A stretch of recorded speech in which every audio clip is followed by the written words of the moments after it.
سيدنا رسول الله صلى الله عليه وسلم وآله وأصحابه وأزواجه وإخوانه من الأنبياء والمرسلين ثم إلى أرواح مشايخنا ولآبائنا وأمهاتنا ولمن له حق علينا خصوصا مؤلف هذا الكتاب الإمام العالم العلامة المحدث أبويا سيد محمد علوي المالكي بأن الله يغفر لهم ويرحمهم ويعلي درجاتهم في الجنة وينفعنا بأسرارهم وأنوارهم وعلومهم وبركاتهم في الدين والدنيا والآخرة بسر الفاتحة.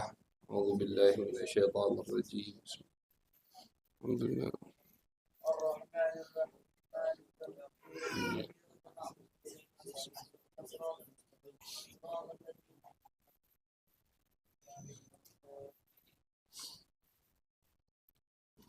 بسم الله الرحمن الرحيم.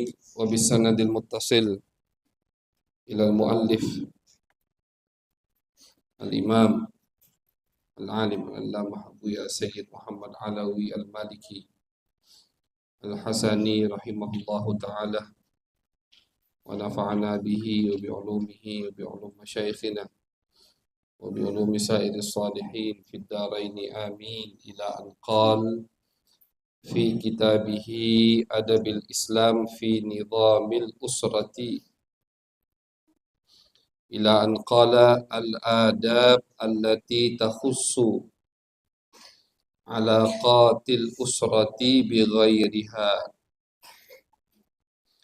أي عن علاقات الخارجية، علاقة الأسرة بالقرابة وذوي الأرحام، وذلك بالصلة والمودة والإحسان إليهم والزيارة لهم والتفقد لأحوالهم والسؤال عنهم. فقد قال صلى الله عليه وسلم: تعلموا من أنسابكم ما تصلون به أرحامكم. رواه الترمذي. وقال: إن الصدقة على المسكين صدقة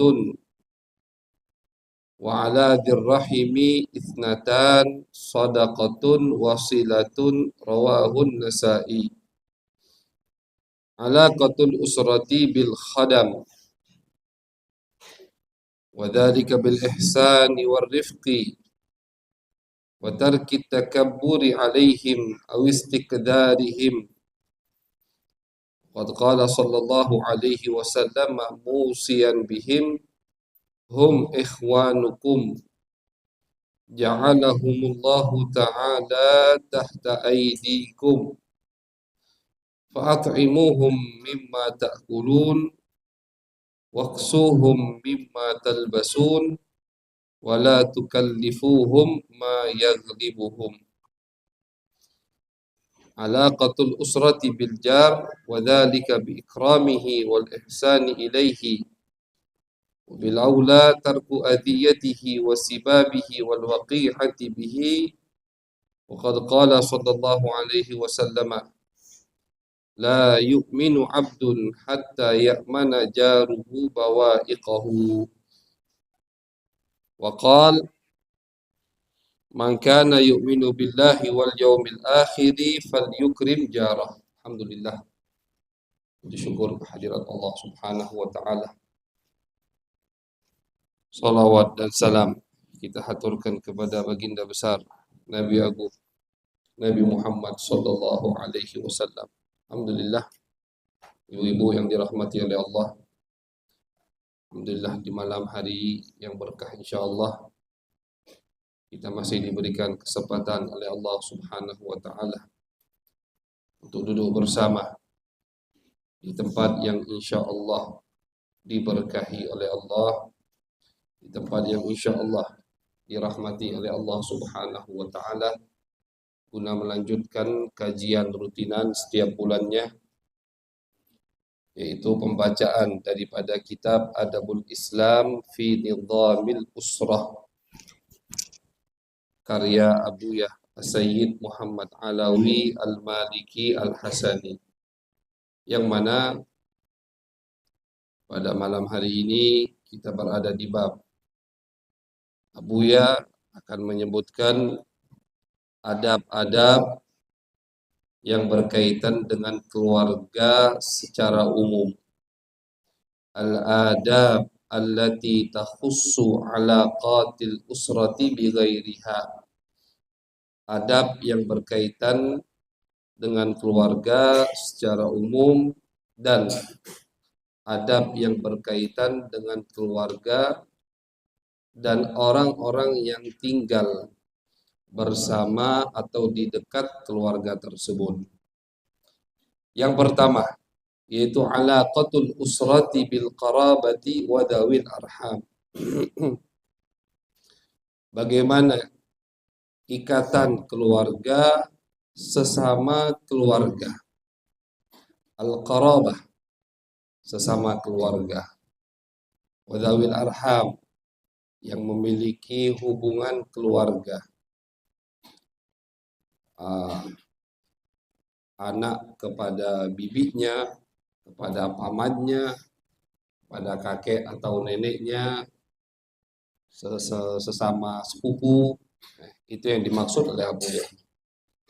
Bagaimana hukum dari pandangan Islam untuk kita menghadapi atau kita muasyarah, bergaul dengan keluarga yang memiliki ikatan darah dengan kita, wadhalika bisilati wal mawaddati wal ihsani ilaihim. Kata beliau, hukum yang harus, yang diarahkan, yang dianjurkan oleh syariat untuk kita lakukan kepada keluarga kita, bisilah, harus kita menyambung tali silaturahim, wal mawaddah, dan harus kita cinta kepada mereka, wal ihsani ilaihim, dan berbuat baik kepada mereka. Jadi keluarga yang dimaksud oleh Abuya di sini sudah keluar dari suami, istri, dan anak-anaknya. Sudah mulai melebar. Dari keluarga saudara bapak misalkan, atau saudari bapak, saudara-saudari ibu kita, atau saudara-saudari kakek nenek kita. Ini yang dimaksud atau yang sedang dibahas oleh Abuya. Jadi kata Abuya, mereka harus kita sambung tali silaturahim, harus kita jenguk, waziyarati lahum, kunjungi. Kita punya bibi, kita punya paman, itu harus dikunjungi.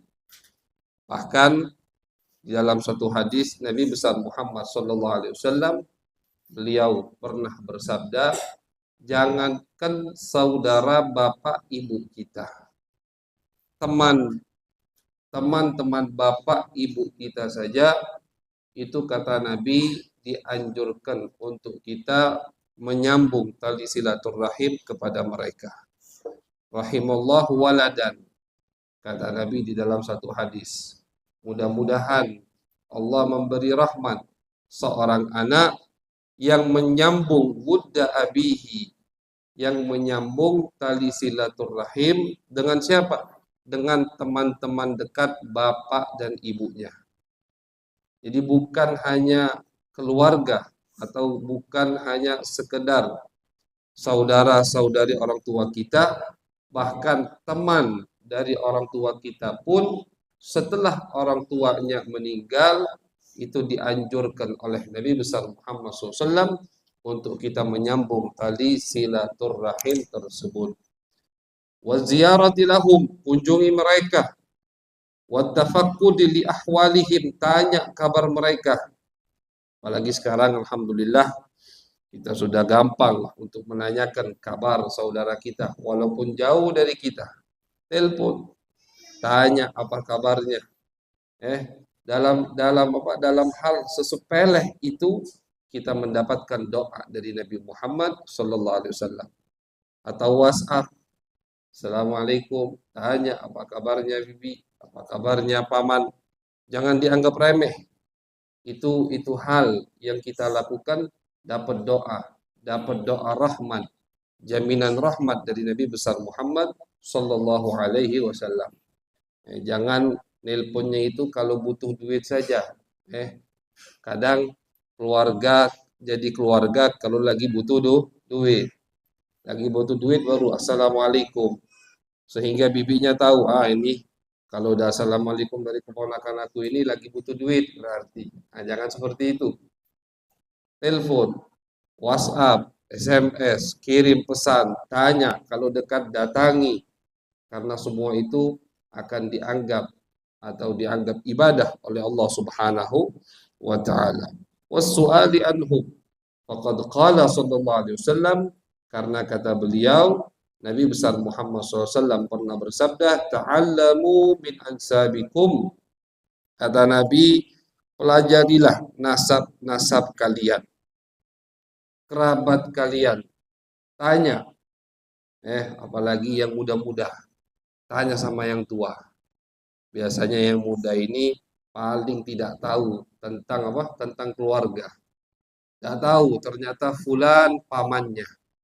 Tidak tahu ternyata fulan saudara neneknya atau saudara kakeknya. Itu dianjurkan, bahkan diperintahkan oleh Nabi Muhammad SAW. Ta'allamu min ansabikum. Cari tahu nasab keluarga kalian. Cari tahu garis keluarga kalian. Siapa saudara nenekku? Siapa saja saudara kakekku? Siapa saudara? Tanya terus. Apa? Gunanya apa? Gunanya bukan untuk diragukan, gunanya bukan untuk dibangga-banggakan, tapi gunanya kata Nabi, ma tasiluna bihi arhamakum. Sehingga kalian bisa menyambung tali silaturahim kalian. Ketika kalian sudah tahu ada kakek, ada saudara kakek yang masih hidup, datangi kata Nabi Muhammad. Nah, bagaimana kita mau mendatangi? Bagaimana kita mau menjenguk? Bagaimana kita mau berkunjung kepada mereka kalau kita tidak tahu ternyata kakek kita punya saudara. Ternyata kakek kita punya saudari. Oleh karena itu diperintahkan sama Nabi untuk kita belajar. Biasanya orang-orang tua tahu. Orang-orang tua kalau di Palembang itu biasanya ketemu dengan orang-orang tua itu hafal semua. Jangankan keluarganya, keluarga orang lain aja dia tahu. Oh ini fulan, anak fulan, anaknya ini. Ini keluarga ini punya hubungan darah dengan keluarga ini. Keluarga ini besannya keluarga ini. Itu kita dapati dari orang-orang tua di Palembang. Dan rata-rata memang orang tua yang tahu itu. Mesti diwariskan daripada generasi yang mendatang agar mereka tahu siapa keluarga mereka. Agar mereka tahu siapa, dari mana keturunan mereka. Gunanya bukan untuk dibangga-banggakan atau untuk diragukan. Kalau zaman sekarang kebalik. Nasab itu ada yang gunanya dia bangga-banggakan, ada juga yang menggali atau mempelajari nasab gunanya untuk meragukan. Itu tidak boleh. Itu kan lagi viral sekarang tuh. Lagi banyak atau ada beberapa kelompok yang menggali, mempelajari nasab keluarga orang lain, tapi tujuannya apa? Tujuannya untuk meragukan nasab tersebut. Kelompok lain ada juga yang bangga dengan mempelajari nasabnya, tujuannya untuk bangga-bangga dengan nasabnya. Ketahuilah bahwasanya dua hal tersebut daripada adat orang jahiliyah. Orang yang suka membanggakan nasabnya itu seperti orang jahiliyah. Orang yang mempelajari nasab tapi guna untuk meragukan garis keturunan orang lain, itu juga termasuk adat jahiliyah. Dari mana hadis ini? Diriwayatkan dari Nabi besar Muhammad SAW. Nabi Muhammad SAW, beliau pernah bersabda bahwasannya ada beberapa hal yang suka dilakukan atau termasuk adat orang jahiliyah, dan kata Nabi tidak akan ditinggalkan oleh umatku. Apa ya Rasulullah? Salah satunya al-fakhru bil ahsab, bangga dengan keluarga, bangga punya keluarga ini, tapi dia jauh dari apa yang sudah dilakukan oleh keluarganya. Al-fakhru bil ahsab, ini bangga-bangga dengan garis keturunan, dengan keluarga yang terhormat, termasuk adat jahiliyah, kata Nabi besar Muhammad sallallahu alaihi wasallam. Yang kedua, at-ta'nu fil ansab. Kalau yang pertama bangga dengan nasab, bangga dengan keluarga, yang kedua kata Nabi termasuk dari adat jahiliyah, suka mencela atau suka meragukan nasab garis keturunan orang lain. Dua hal ini jangan sampai kita lakukan. Jadi apa gunanya kita menggali, kita mengetahui, kita bertanya tentang garis keturunan nasab kita? Ini disebutkan dalam hadis ini oleh Nabi, ma tasiluna bihi arhamakum. Tujuannya hanya satu, yaitu untuk kalian menyambung tali silaturahim kalian. Tanya siapa keluarga bapak kita, siapa keluarga ibu kita, biar kita bisa menyambung tali silaturahim mereka, karena itu perintah dari Nabi besar Muhammad sallallahu alaihi wasallam. Wa qala sallallahu alaihi wasallam, kemudian Nabi juga bersabda, inna sadaqata 'alal miskin sadaqatun. Kata Nabi, sedekah kepada orang miskin ditulis sama Allah pahalanya hanya pahala sedekah. Ya, sedekah pahala, sedekah itu termasuk ibadah yang besar, pahalanya besar. Cuman kalau kita sedekah kepada orang miskin biasa, itu kata Nabi ditulis hanya satu pahala, yaitu pahala sedekah. Inna sadaqata 'alal miskini sadaqatun wa 'ala dirrahimi isnatan. Sedangkan kalau kita bersedekah kepada keluarga kita yang membutuhkan, akan mendapatkan dua pahala. Yang pertama sadaqatun, pahala sedekah. Yang kedua wasilatun, pahala silaturahim. Jadi kalau mau sedekah itu jangan melihat yang jauh, lihat dulu yang dekat. Punya saudara yang membutuhkan, saudara kita lebih pantas untuk kita bantu. Punya paman, bibi yang membutuhkan, ini tidak. Kadang ada orang yang sedekah itu di tempat yang dia terkenal di situ. Oh, kalau sedekah ke paman, ke bibi, tidak ada yang tahu. Tidak masuk media, tidak ada foto-foto. Tapi kalau sedekah ke panti asuhan misalkan, sedekah ke masjid misalkan, sedekah ke yayasan misalkan, ada media di situ. Ya, ada foto-foto di situ. Ditulis namanya di situ. Nah, itu kata Nabi besar Muhammad SAW, pahalanya cuma satu. Bahkan bisa jadi pahalanya tidak diterima oleh Allah Subhanahu wa taala kalau sedekahnya bukan ikhlas untuk Allah Subhanahu wa taala. Tapi kalau sedekah kepada keluarga, ada keluarga yang membutuhkan, kita sedekah kepada mereka, itu kata Nabi Muhammad, ala dirrahimi isnatan, akan mendapatkan dua pahala. Yang pertama pahala sedekah, dan yang kedua pahala silaturahim. Apalagi kalau di antara keluarga lagi ada masalah. Nah, biasanya di antara keluarga ada masalah, lagi ada cekcok. Di situ sangat dianjurkan kita untuk saling memberi hadiah. Agar apa? Agar masalah tersebut cepat terselesaikan. Apa kata Nabi di dalam hadis? Tahadu tahabu, kata Nabi. Ingin saling cinta, maka saling sering-sering beri hadiah. Itu tips dari Nabi besar Muhammad SAW. Tahadu tahabu, tahadu tahabu. Bahkan di dalam syariat Islam termasuk diperbolehkan orang untuk berbohong ketika Niat dari bohongnya untuk mempersatukan saudara yang sedang cekcok. Boleh bohong.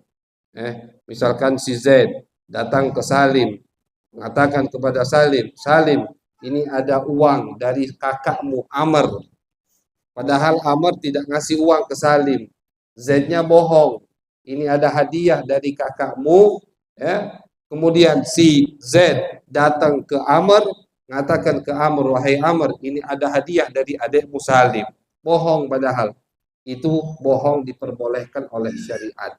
Bahkan orang tersebut kalau dia mengutang untuk memberi hadiah itu berhak orang itu mendapatkan zakat.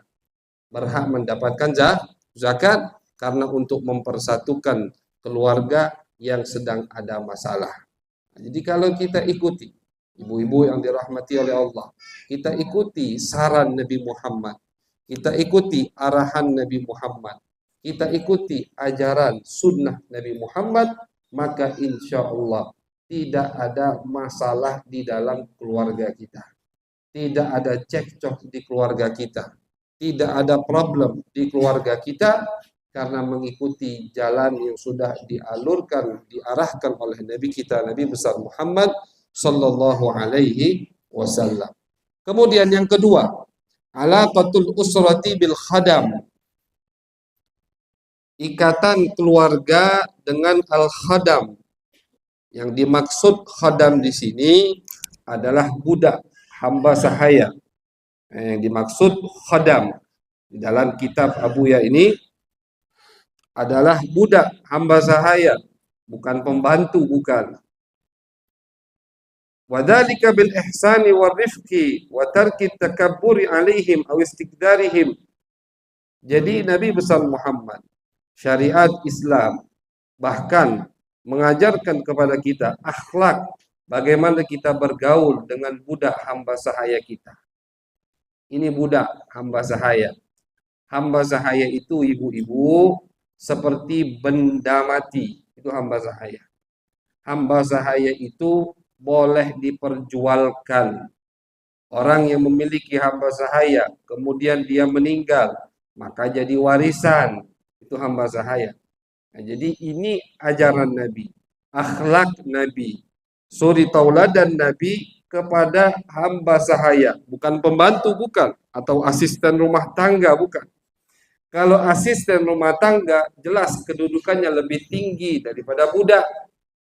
Asisten rumah tangga kalau di dalam hukum Islam itu masuknya bab ijarah. Bab ijarah itu bab menyewa, nyewa atau upah orang. Itu asisten rumah tangga. Jadi asisten rumah tangga itu lebih tinggi kedudukannya jelas di mata Islam daripada hamba sahaya. Nah, ini Nabi yang Nabi ajarkan kepada kita yang akan disebutkan oleh Abuya dalam kitab ini, yaitu bagaimana kita bergaul dengan budak hamba sahaya. Wadzalika bil ihsan ilaihim war rifqi, lemah lembut, berbuat baik, wa tarki takabbur, tidak boleh sombong kepada mereka. Awistikdarihim, tidak boleh merasa jijik ketika dekat dengan mereka. Dan semua ini sudah diamalkan, diterapkan oleh Nabi besar Muhammad SAW. Diriwayatkan oleh sahabat, karena Nabi yuhibbu an yakula ma'al masakin. Karena Nabi yuhibbu an yakula ma'al masakin. Nabi wal khadam. Kata sahabat, Nabi itu suka makan bareng, duduk bareng dengan orang-orang miskin dan dengan hamba sahaya. Itu akhlak Nabi Muhammad SAW. Jadi hamba sahaya pun Nabi suka makan dengan mereka. Tidak pernah Nabi sombong kepada mereka. Tarkit takabburi alaihim. Tidak boleh kita punya sifat sombong walaupun dengan orang yang secara dunianya orang tadi di bawah kita. Tidak boleh punya sifat sombong. Karena sombong itu hanya milik Allah Subhanahu wa ta'ala. Waqad qala sallallahu alaihi wasallam, Nabi Muhammad sallallahu alaihi wasallam bersabda musiyan bihim, yaitu bentuk wasiat dari Nabi. Hum ikhwanukum, kata Nabi, mereka adalah saudara kalian. Ja'alahumullah ta'ala tahta aidikum, yang mana mereka Allah jadikan Allah letakkan, Allah amanahkan mereka di tangan kalian. Mereka adalah bentuk amanah dari Allah. Fa'at'imuhum mimma ta'kulun, maka berilah mereka makan apa yang kalian makan. Jadi kalian makan apa, maka khodam kalian, budak atau hamba sahaya kalian harus makan seperti apa yang kalian makan. Ini kepada budak hamba sahaya, apalagi kepada pembantu atau asisten rumah tangga. Waksuhum mimma talbasun. Kata Nabi Muhammad SAW, kasih mereka pakaian dari apa yang kalian pakai. Wala tukallifuhum ma yaghribuhum. Jangan kalian paksa mereka melakukan hal-hal yang tidak mereka sanggupi. Jadi walaupun mereka statusnya budak, hamba sahaya, tapi tetap mereka adalah manusia dan mereka adalah amanah dari Allah Subhanahu wa taala, sehingga ini bentuk rahmat Nabi Muhammad sallallahu alaihi wasallam untuk seluruh umat manusia, sehingga Nabi mengajarkan kepada kita bagaimana cara bergaul kepada orang yang kalau dinilai dari dunianya di mata kita. Suatu hari Nabi lagi jalan di kota Madinah. Tiba-tiba Nabi melihat ada sahabat yang bernama Abu Mas'ud Al-Ansari. Sahabat Abu Mas'ud Al-Ansari pada saat itu lagi memukul budaknya, hamba sahayanya. Tidak disebutkan apakah hamba sahayanya habis lagi buat masalah. Pokoknya lagi dipukul oleh Abu Mas'ud Al-Ansari, hamba sahaya. Lagi marah, lagi terbawa emosi. Tiba-tiba dari belakang Nabi Muhammad SAW memanggil, "Ya Abu Mas'ud, wahai Abu Mas'ud." Masih tidak sadar dia yang manggil Nabi karena lagi emosi. Sampai 3 kali, "Ya Abu Mas'ud." Sampai ketiga baru dia sadar. Ternyata yang memanggilnya adalah Nabi besar Muhammad sallallahu alaihi wasallam. Malu Abu Mas'ud kepada Nabi. Apa kata Nabi? "Lallahu akdaru minka ya Abu Mas'ud." Lallahu akdaru minka ya Aba Mas'ud. Wahai Abu Mas'ud, takwalah kepada Allah, karena sesungguhnya Allah lebih mampu untuk menyiksamu, untuk memukulmu, daripada kau memukul hamba dan budak sahayamu. Jadi kalau kau memukul budakmu seakan-akan kau paling perkasa, kau paling kuat, kau paling mampu, ingat, di atasmu ada Allah Subhanahu wa ta'ala. Ya Rasulullah, tolong ampuni aku. Kata Nabi, merdekakan.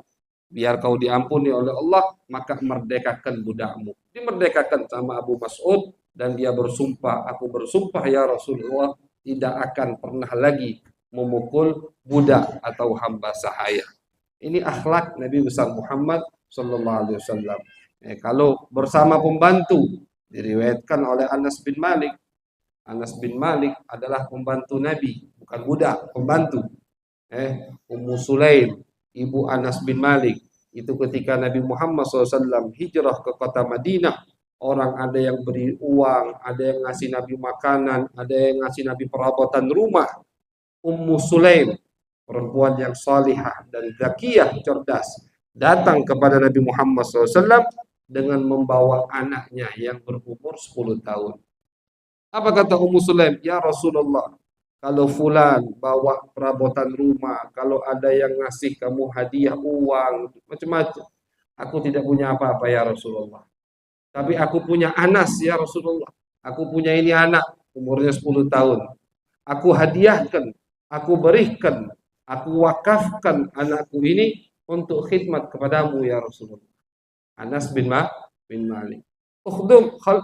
Biarkan dia khidmat kepadamu ya Rasulullah, membantumu dalam urusan rumah tanggamu. Diterima sama Nabi Muhammad SAW.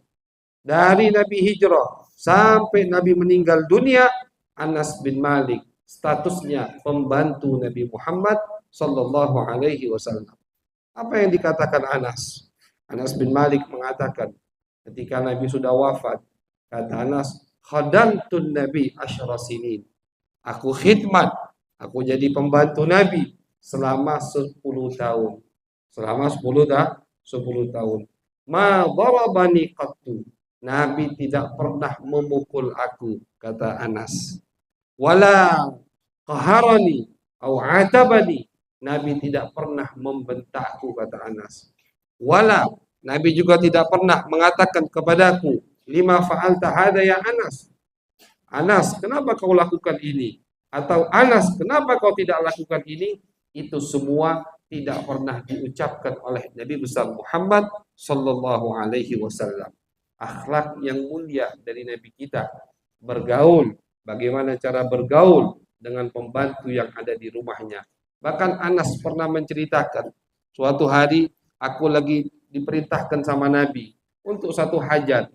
Nabi nyuruh Anas, misalkan antarkan atau ambil barang di fulan. Pergi Anas, ditunggu sama Nabi. Berjam-jam Anasnya tidak pulang-pulang, tidak datang-datang. Akhirnya disusul sama Nabi Muhammad SAW. Ternyata Anas, kenapa tidak pulang-pulang ke Nabi? Main dia akhirnya di lapangan. Anak umur 10 tahun. Ketika disuruh sama Nabi di tengah jalan, melihat teman-temannya lagi main, lupa dia sama perintah Nabi. Akhirnya dia main dengan anak-anak.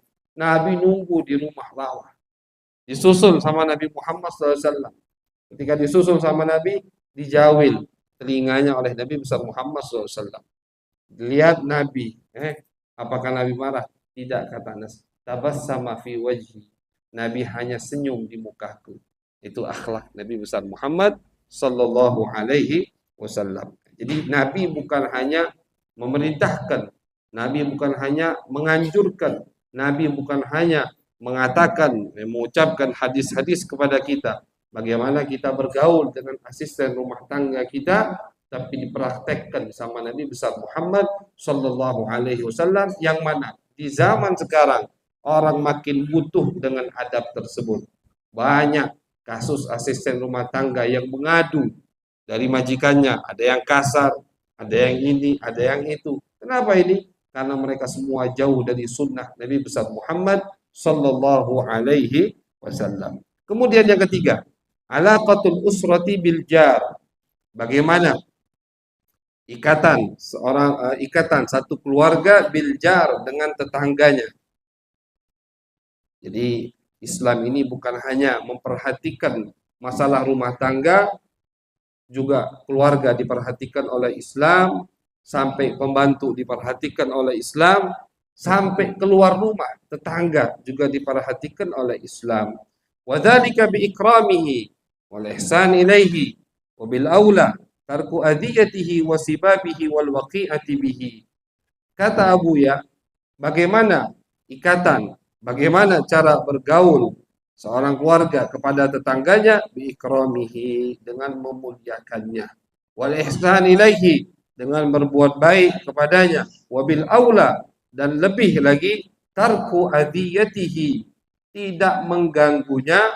Wasibabihi wal waqi'ati bihi, dan tidak mencacinya. Ini adab Islam untuk kita sama tetangga kita. Faqad qala sallallahu alaihi wasallam, karena pernah disabdakan oleh Nabi besar Muhammad SAW, la yu'min. Bahkan dalam riwayat lain Nabi sampai mengucapkannya 3 kali. Wallahi la yu'min, wallahi la yu'min, wallahi la yu'min, kata Nabi. Demi Allah tidak beriman, demi Allah tidak beriman, demi Allah tidak beriman. Sahabat takut. Nabi kalau sudah ngulang sumpah dengan wallahi, dengan menyebut nama Allah sampai 3 kali, sahabat ketakutan. Man ya Rasulullah, siapa ya Rasulullah yang kau sumpah sampai 3 kali tidak beriman? Cuman maksud tidak beriman di sini bukan artinya murtad, bukan ya. Maksud tidak beriman di sini tidak sempurna imannya. Siapa ya Rasulullah? Qal, siapa kata Nabi? Abdun la yu'minu abdun hatta ya'mana jaruhu bawa'iqahu. Kata Nabi, tidak sempurna iman seorang hamba sampai tetangganya merasa nyaman atau merasa aman atas gangguan tetangganya. Jadi kalau ada orang punya tetangga, tetangganya tidak merasa nyaman, tetangganya tidak merasa aman, artinya takut. Kalau dia ninggalkan rumah, Ninggalkan anak istrinya sendirian, takut dia sama tetangganya. Nah, tetangga seperti itu kata Nabi, orang yang tidak beriman. Tidak beriman. Kalau ini fulan, ini keluarga mau melakukan satu hal, takut. Kenapa? Malu.